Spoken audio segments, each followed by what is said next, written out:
Hello, my name is Stefan Senna. Welcome to my YouTube channel, The Coherence Path. All roads lead to you. Welcome back. I don't know if you've seen any of my videos or not, but my videos kind of cover a variety of different things. But they are all under the subheading of consciousness or awareness. Quick summary. I had a near-death experience in 1997. I was told to paint. I didn't want to. After that experience, that's basically the only thing I have wanted to do since. I'd love to win the lottery and just be able to paint every single day because I get so many visionary experiences and paintings that come out of them. Yeah, I don't know. It'd be awesome just to do it 24/7. But anyway, that's another story. In my videos, I talk about strange experiences that I've had, paranormal experiences,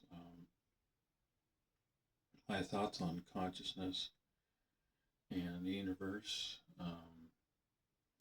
I have, since 1997, pretty enthusiastically studied consciousness, and first of all it was to try to figure out if I was crazy because I had so many different experiences, and then after I discovered that other people had similar experiences, then I've just basically continued on trying to find what would be the answer to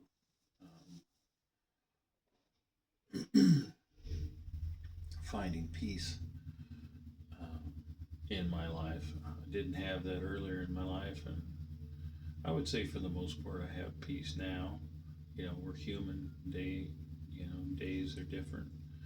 Some days you have more peace than others, but there's certain tools. We can talk about those that we can use to find peace. Anyway, this video is another of my series explaining my paintings. So what happens with me is, since my incident in 1997, all I have to do is ask the question, what do I paint? And I receive an image. I have a highly visionary experience that happens I could be awake, I could be sitting in meditation, it could come in a dream, a lucid dream. Mostly they happen when I'm awake. When I ask that question, they instantly just happen. So what that means is that if you're wide awake and then all of a sudden you were transported into a dream, and then all of a sudden you were transported back, finding yourself in your body again and doing what you're doing before it happened, that pretty much sums it up. The highly real visionary experiences happen, and some of them are narrative and some of them are abstract. This painting is about an experience that was more abstract. So when I asked the question, what do I paint? I instantly was without my body. I was in a really dark environment, and I saw these two rings hovering above water. And the best way I could describe is that the air in the environment just felt electric. Just a lot of vibrational energy was what I perceived. Excuse me. And then after the experience, I set about painting the painting, which I've done here. I cut a lot of my paintings off their stretcher bars because I just don't have room for all the stacks and stacks of paintings when they're on their stretcher bars, because I have a small place. And so a while back I cut a bunch of them off their stretcher bars. So now I roll them up. This one's got a little bit damaged. but I can steam and iron these back out and they'll be flat again. They could be framed with a board behind them if that ever happened. But anyway, I don't, if somebody wants a print of one of my paintings, that's fine. I could send it to you. I guess I could sell the originals if that was ever came up. I've sold a few of them, mostly to friends. But anyway, but none of the the the visionary ones. I don't think I've sold any of those. Um, I've sold more intuitive works. Anyway, excuse me. So, what happens after I paint out a painting? Well, sometimes it happens during the process of painting. And I would say that that was the case for this one. I start getting an interpretation or meaning derived from the image. Um, and I've spoken about this on other videos about our consciousness and that I don't believe we have a subconscious mind. Typically we think of a ring. A ring could be something we wear on our finger. It could be a crown on our head. But it's something that symbolizes, you know, a part of,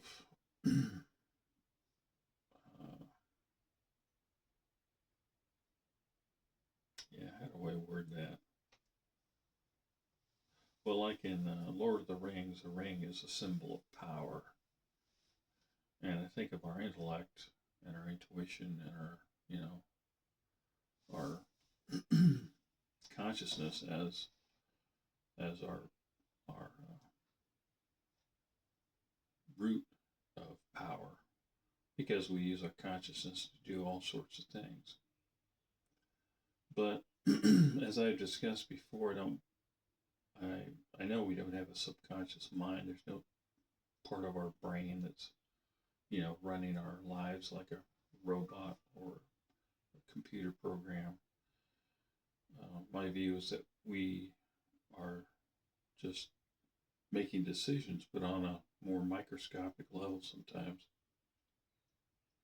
at a level that is subjective to our objective experience. So in other words, if you drive your car down the road, if you're going on a long trip, you might start thinking about things you need to do for work. And while you're thinking about doing your things for work, then part of your consciousness is driving your car.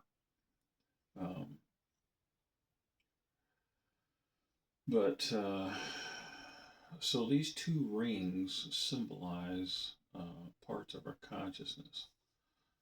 Of course, there's no real difference. It's all the same. It's all consciousness. But in this image, it gives us sort of a metaphor for how that works. So the outer ring is the larger radio stations that we can tune into that we aren't listening to. When you turn a dial on a radio, you hear the one, the station you want to listen to, and that's the inner ring. The inner ring is what we're consciously thinking about or doing or feeling in the moment. So that's something that is maintaining our complete and total focus at the moment. But a wider bandwidth of our own consciousness, or the outer ring, is handling and managing all the other thoughts, feelings, ideas, and meanings that we have about everything in life. And it's just maintaining those in a sort of, you could say, a vibrational field as a metaphor. You could say in a subjective level of the mind, our consciousness is handling a lot of different things. Feelings that we might have about politics or a relative we haven't seen in a while, or a food um, that we normally don't eat because we dislike it. There's so many different thoughts, feelings, and meanings we have about virtually everything. And whether we realize it or not, we are sort of maintaining those things in the field of our mind. Our consciousness is capable of of interpreting and creating and re-perceiving reality through all those little tiny meanings and choices we have. So you might think, geez, why did this happen in my life? Well, that might be because on some level of your consciousness, which we're possibly not aware of, we're having thoughts and feelings about certain things in life. Um, and so we continue to manifest it in our life. And manifesting just happens because our consciousness um, is in alignment with um, whatever we're thinking, feeling, and believing. That could be negative or positive. Um, if it's negative alignment, you might say, "Well, I don't like people from, you know, uh, certain backgrounds." Let's say maybe you don't like people who do blue collar jobs or people who are rich, whatever it is. So that belief, though, isn't something you particularly think about all the time. It's not something you're walking through your day like, I can't stand this this type of person. You're just on some peripheral part of your consciousness. You've sort of pushed it to the way to the outside to where you're not really it's in that outer ring. It's way out there where you don't really think about it much at all. Um, and it's not locked away because as soon as something or somebody brings up that topic, you on some subtle level, uh, you can think and feel about that subject. Let's say that you don't like, let's say for some reason you don't like plumbers, because maybe if you track that feeling and that meaning you have about plumbers, you track it back to a time where maybe a plumber did really horrible work on your parents' house and their whole house flooded, and you lost your favorite comic books that you'd been collecting. They all got moldy and blah, blah, blah. And so you just hated the fact that you lost all those comics because now they're worth lots of money. And so your meaning that you placed on that event is that plumbers are awful. They're careless. They don't you know uh, care about what they do. They just take your money and run. You might have that belief. And there's some people that might have that belief. But we're just making it up and using it as a metaphor today. So you're walking through your life and you're in the inner ring, right? Your attention's just on, your job and your relationships and whatsoever. But you're not thinking about the fact that that belief and meaning you have about disliking plumbers. But, you're going through your life and you're in the grocery store having groceries you, and somebody bumps into you. And normally, if you turn around, it's like an attractive person, maybe of the opposite sex, or it's a nice person of the same sex, or it's a little kid, or it's a worker that works at the store. You would just go, "Oh, excuse you," or "Excuse me," no problem. You'd be friendly. But it's the same thing happening. You turn around and you see it. The guy's uniform says, ABC Plumbing. Then you might get really angry, or distraught because they bumped into you, only because you have that belief and meaning within your conscious field that has an opinion about plumbers. So in that moment, it stirs up, and you might not even consciously think about it. You might not even remember um, consciously that you had that experience.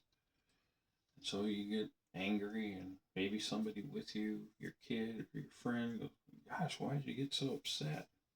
And you might even say something like, plumbers, they're just clumsy, and they don't watch what they're doing, and then you might remember, and then you tell them the story. Yeah, when I was young, the plumbers came and worked on our house and flooded our whole house, and it ruined my comic book collection. And so you don't do anything to get rid of that meaning, and you just continue to carry it on. You might have the same or similar experience years later. But if we take the meaning of an event and um, you know go through the process of of discovering whether we can let it go or not, um, discover uh, the opportunity to become neutral about it, discover the intellectual idea to really think about the pluses and minuses of that idea and whether it's logical or not. Like, obviously, all plumbers aren't bad, because there's people who love their plumbers, and there's plumbers that do great work out there. Look at the way our cities and all our homes run. 99.99% of the time, um, we didn't even think about plumbers because the plumbing's working. If the plumbing didn't work all over the city, then people would be in an uproar. So that's how a idea, meaning we place on something, or belief, kind of resides in the outer ring of our consciousness. And it's out there just kind of floating around in our consciousness, but it's not going away. Just like that ring, those rings are solid. They appear to be pretty firm and steady in their form. The form of the meanings that we have, that we have embedded within our consciousness, they're the same. They continue to reside within us until we decide to let them go. Um, uh, and so the light that's emanating from both of these rings at the base of each ring is a metaphor and symbolic of that energy, or that mesmeric inertia that I call it. Our ideas and our feelings and our thoughts and our beliefs sort of mesmerize us. They, for whatever reason, we're getting something out of those ideas. If we have negative views of this or bad feelings about that, we're holding on to those because in some way they serve us. The most fundamental way they serve us is that they're asking us to be conscious of them. And so they're asking us to grow beyond them, to grow up, to make better decisions, use our logic, our intuition, and our awareness to be free of anything that's resistance within us. um, but as we consciously um, use our own personal energy in the present moment to consciously do something, let's say get up and make our own breakfast, that inner ring where that light is, you may be consciously in that exact moment, consciousness is making breakfast. And so the light, or the energy of that focus, it permeates and it exudes itself into the environment. And that's the environment in the picture around the rings. Now, you'll notice as the rings are above the ocean that on the water there's no reflection or no shadow of the inner ring. And that's because um, it's held in attention. Our present moment attention um, is active and alive. It's just it's operating in through our senses, through what we taste, touch, see, hear, feel, and it's engaging the present moment. So it's sort of appearing and disappearing as we walk through our day. We might pay attention to a bird singing and look at the bird. We might pay attention to a car passing by. But then our attention disappears from that point of focus onto something else because it's constantly switching in between things. So it sort of appears and disappears. It's only visible for the present moment and then it disappears. Um, but when we focus on things in our outer consciousness, like a memory or something like that, um, that's something that's always there and accessible. And the second aspect of the outer ring and its shadow is that, like I discussed before, there's things within our consciousness that we just don't really even pay attention to. We don't even remember consciously that they're there. So as our conscious state in the now is appearing and disappearing, responding to different things, the outer span of our bandwidth of our consciousness is holding, it's containing all these other thoughts, ideas, and beliefs that we have, and that's a lot of weight. It can be a permanent um, manifestation within our consciousness, and that's why it casts a shadow on the water because it's always present. We don't think of it as being present because we're not thinking about it right now. But how we feel about, let's say, a relative or what happened to us in junior high school or, seeing a spider when we were 5 years old. There's all different kinds of things, meanings that we place on things that we hold in our consciousness. And, Freud and Mesmer used to call, well, all these things are buried in the subconscious and we can't access them and they run our lives. And that's old news. That's not really, in my view, uh, uh, present thought at all. First of all, physically, they'll never find a subconscious mind. You open up somebody's skull, there's no subconscious mind in a box locked away, and we know what uh, we we know what we perceive that the brain does, even though our consciousness is not in our bodies. It's actually just communicating through this avatar. But anyway, um, all those thoughts and feelings we have, commonly we might say, well, I do this because my parents did it, or I've done this because I've always done it my whole life. I can't change it now. And we convince ourselves, we continue to talk ourselves into meanings and ideas and beliefs along the way. We'll defend them to the highest degree. I mean, I did that before my near death experience. I had some horrible experiences as a kid, in specifically about my art. I had over probably 450 pieces of my artwork. Basically, they just, went away through unfortunate incident. I had uh, somebody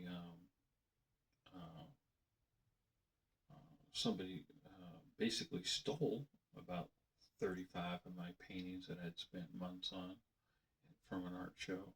Um, I had an art gallery. I put my art in, and they closed up and took all my art. I found one of those pieces a couple of years ago. Somebody's trying to sell it online.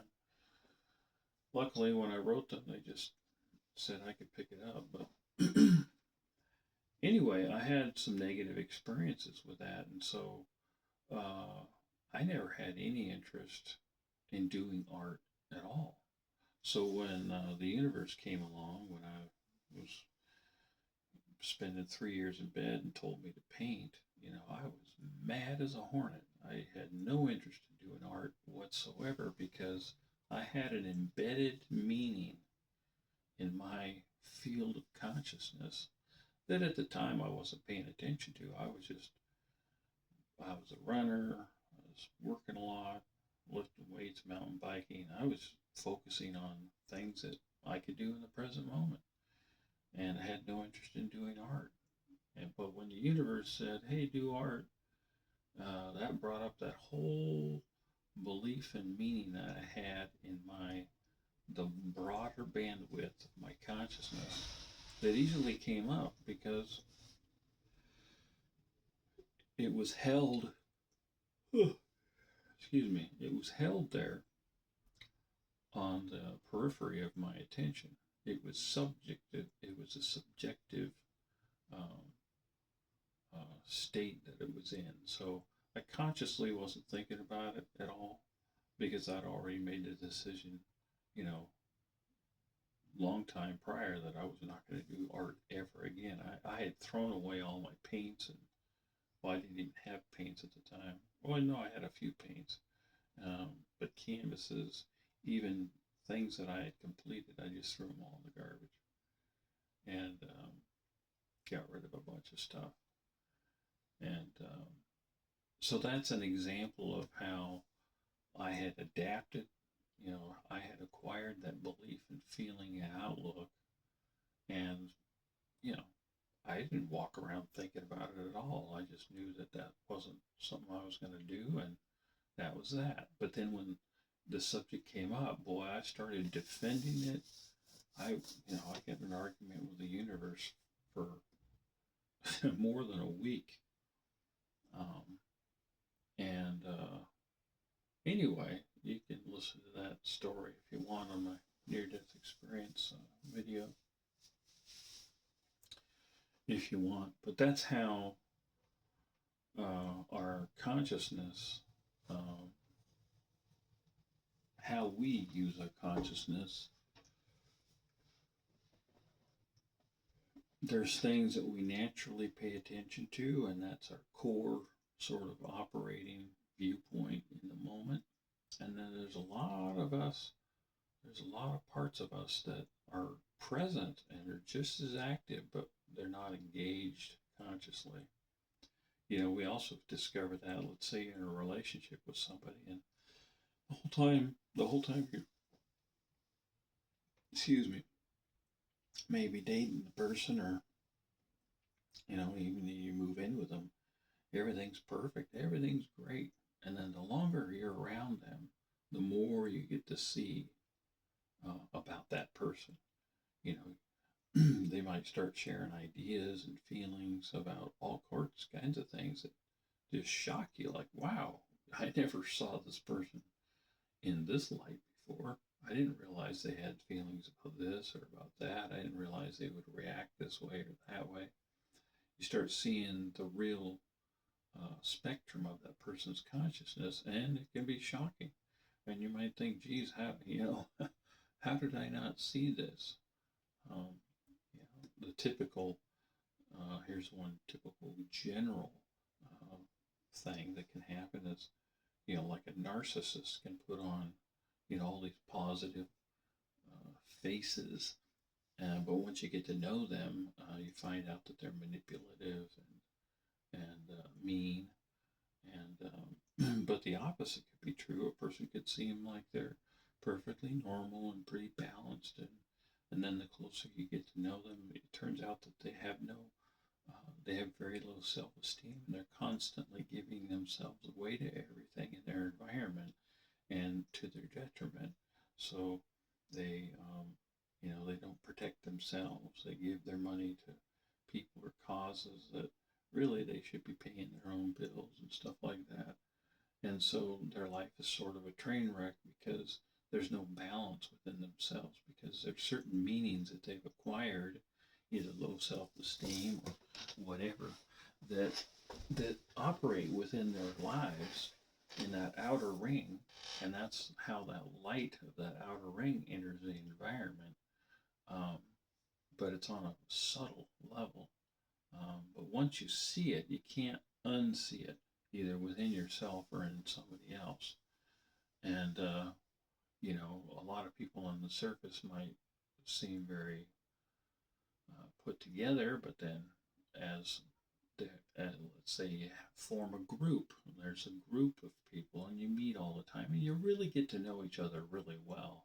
And then you realize, wow, that person's completely different than how I first perceived them.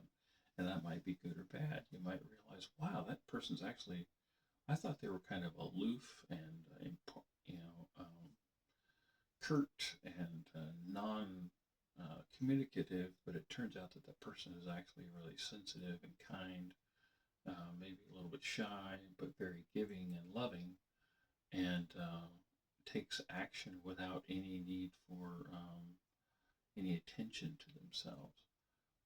So you might discover, you know, a unconditional loving giant of a person in what appears to be somebody who's maybe uh, not engaging and quiet.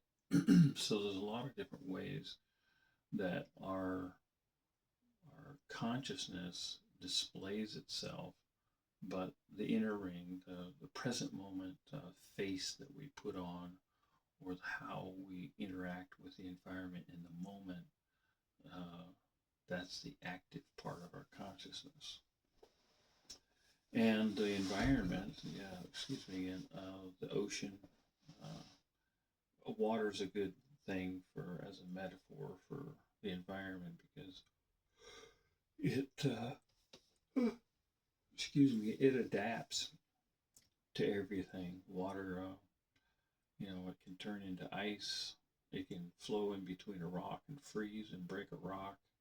It can wear down a landscape and create Grand Canyon. It can evaporate and create clouds and rain on the planet. It's very versatile and acclimates to the environment. So as our energy, our state of being interacts with the environment around us, um, the greater consciousness, then that that those mental constructs, those ideas and feelings and meanings translate into attracting and creating more of experiences that will be in alignment with those to support them. Why? Because consciousness, the greater consciousness, or if you want to call it God, you can, but that greater consciousness is always um, constantly helping us raise our awareness of ourselves. And that's all that life's about, really, is learning how to make better decisions and grow and become more aware so that we can, in that awareness, be more present, begin to eliminate any negative things within the broader bandwidth of our consciousness, and uh, be more free. Now, if everything in the outer ring, as well as the inner ring, is balanced and neutral, in other words, we accept whatever was. You know, if a snake jumped out on us out of a tree, well, that must have just been probably a bad day for the snake. Maybe it just fell out of the tree. Or if you saw it spring into action from the tree, maybe it was just happy to see you, you know, or it was just obeying its nature and that was it. So you find some way to neutralize the viewpoint, the meaning that all snakes are dangerous and they'll sneak up on you. Because, you know, that's not true. It doesn't even make logical sense. Most of the time when I was out in the wild looking for snakes when I was a kid, if they saw me, they squiggled the other way. So as we are allow ourselves to neutralize the meanings that we place on events or ideas or concepts and beliefs, then there's no resistance regarding them anymore. They're still there, they're still present, but we don't have a response to them in a negative or positive way. Either way, it's just like, oh, okay, well, that happened, and I can learn from that, and I appreciate it. Now back to the present moment, ladies and gentlemen. And so our awareness can just sort of shift in and out of those experiences and neutralize them. We a lot of times call this healing, but that insinuates that we're damaged or that we're injured. And I guess we could use that as a metaphor, but usually healing takes a while, and that could take a while for us to neutralize some of the experience we've had. I know that some experiences can be horrible. um, but they, but that neutralization or acceptance can happen instantaneously as well. So that can just be an idea itself that things take time, when sometimes, a lot of times, they don't take any time at all.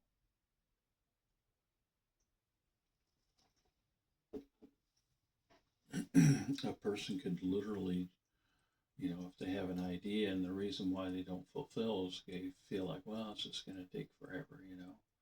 I got to do this and I got to do that.